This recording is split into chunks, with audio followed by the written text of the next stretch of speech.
vertices. Does that make sense? Yes or no? Then I'll go into why. So essentially, you can imagine Dijkstra to be considering all vertices that are not part of the vertices we have covered so far. So Dijkstra inherently does not update the vertices we have already taken care of. Remember that Dijkstra's time complexity is V plus E. It only looks at all the vertices we have seen that is done, and it only updates vertices that we have not seen. Right, in order to find a shorter path, let's say that our graph had negative edges. In that scenario, we would have to update the weights of vertices that we have already seen. Dijkstra does not allow that. Does that make sense? Okay, so let me rephrase my question. So let me rephrase my question in a different manner. Let's say that just assume that all of my edges are positive weights, no negative weights whatsoever. Now, let's say at time t, some time t, we find a particular vertex u. Okay, so let me just bring up a notepad. Let's say at time equals t, we find some vertex, we discover some vertex u. Now, let's say that my entire graph can only have positive weights and nothing else. Now, let's say at time equals to t plus, I don't know, 10, I discover vertex u again. Now, what is, would this particular weight, let's call this particular weight, total length of reaching this particular vertex is, I don't know, k. And let's say that reaching this particular vertex from at time t plus 10 is some number w. Can anybody tell me, is k less than w, or is k greater than w, or equal to? Which one of these would be correct? Why, Brian Atkins, why would k be less than w?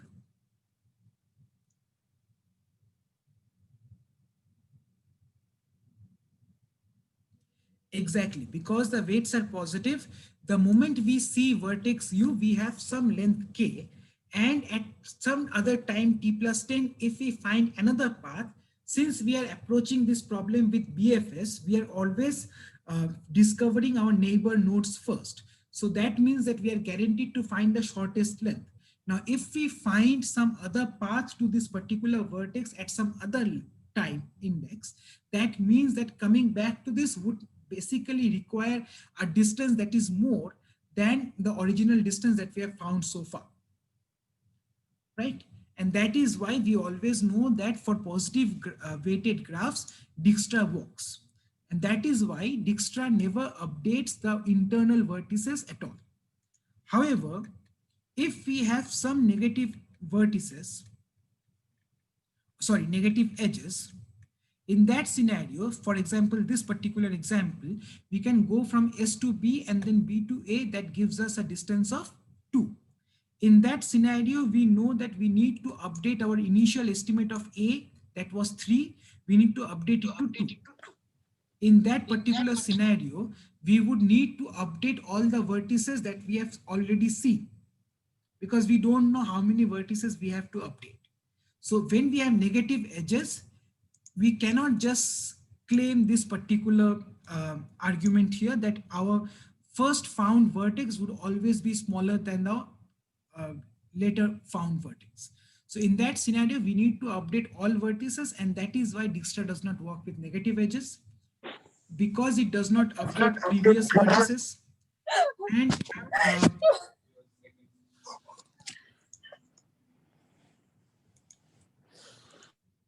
And Dijkstra updates, Dijkstra does not update previous vertices, and that is why we need our since we need our previous vertices to be updated in case of negative weights, we need to have another algorithm that updates all vertices all the time.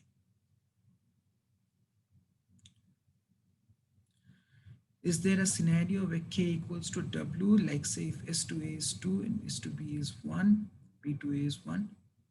Yes, so k can be equals to w. That is fine, and that is a case that technically we do not care about, right? Because if the distance is the same, we can reach that particular vertex either way, and it really does not matter.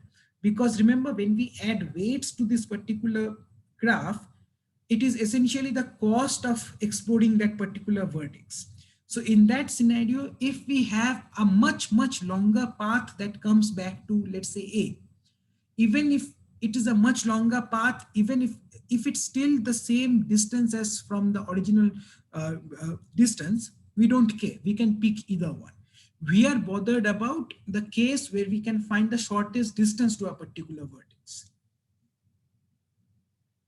Yes, Vamsi, you are correct. It only updates if it finds a better path. And okay, so that is a Vamsi, so that is a loaded thing. So I need to explain that a bit better. So yes, it only updates if it finds a better path. Yes. However, imagine this scenario where this particular edge currently has a weight of 3, but let's say that this particular edge had a weight of 6, not 3, but 6. Okay, so if that is the scenario, in that situation, we would first cover the vertex B, right? And then we would cover the vertex A going from the vertex B, right? So where A would now get the distance of 2. So 4 minus 2, we get 2, and we never actually explored this particular vertex 6 because it is too far away in our priority queue. Remember that in our priority queue, we are basically assigning these weights in terms of total weight, and it's a sorted queue. So if there is a shorter path that comes up to this particular vertex, then it works fine.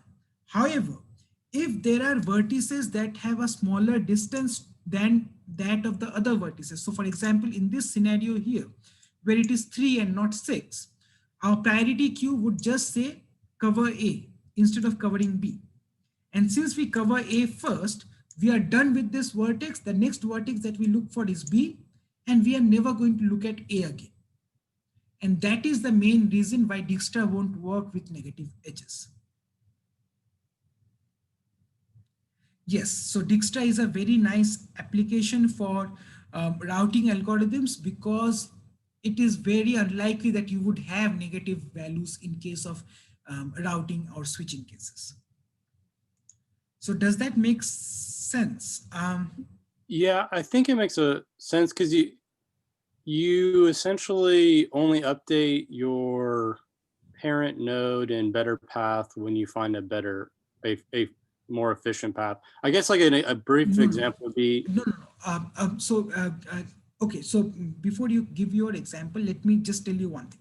So let's say that this particular edge weight is 6 instead of 3. Okay. So right. Now we are basically inserting all the neighbor nodes to our priority queue. So we are going to insert B with the value of 4 and then A with the value of 6, right? Yep. Okay, so let me just take it up. B would have the value 4. At the very next, it would have A with the value of 6, right? So now the next thing that we would pop is the value B. So B is covered and we update the value of B where we have B's distance to be the value 4. Done. Now, once we pop out B, remember that we are also going to pop out all the neighbor, push in all the neighbors of B as well. So B has a neighbor of A, right? So in that scenario, B would now be pointing to A, where A would now, this S to B is 4 and B to A is -2. So we get a value of 2.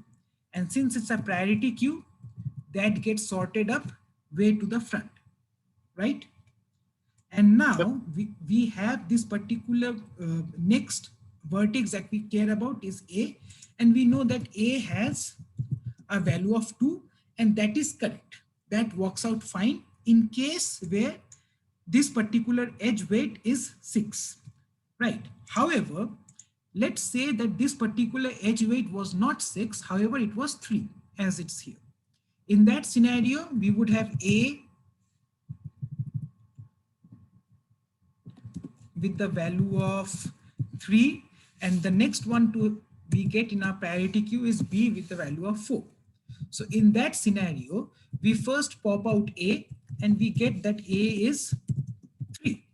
We delete that, and there is no other vertex going outside of A, so that is fine. And then we have B equals to 4. So we then have the next vertex, that is B equals to 4, and we get B equals to 4. However, in that particular, when we pop out B equals 4, we are looking at all the edges connecting from B. But since we have already discovered A, we are not going to look at A anymore, right? Because this is Dijkstra, because we are doing it in the first come first serve basis, and A is already discovered and we have already found the best path.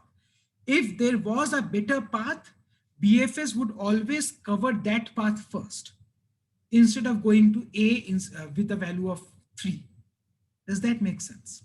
Because remember that BFS would always discover the path with the smallest distance first. So let me just reiterate that example again. So first A had 6, let's say, and B had 4. And since B had 4, B comes up in top, right? Okay. In that particular situation, A still does not have the shortest distance yet, right? Now we just basically say B is the vertex that we choose, and we discover B.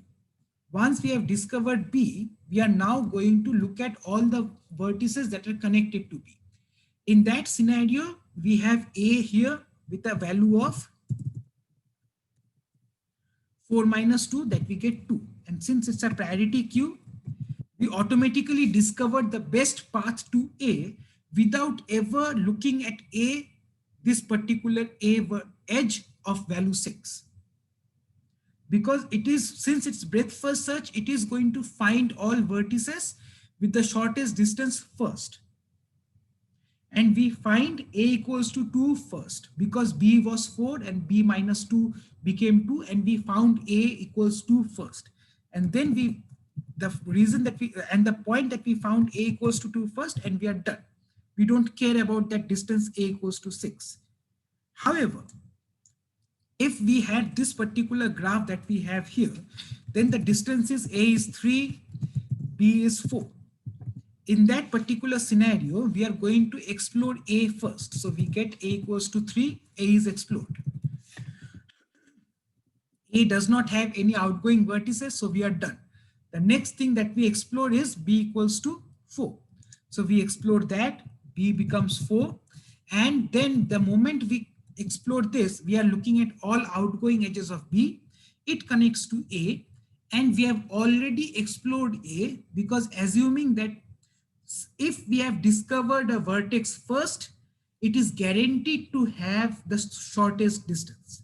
And since we have discovered A first, A has a distance of 3. Even if B from S to B, B to A gives us a distance of 2, we are not going to look at it because A is already discovered. Does that make sense? Yeah, you have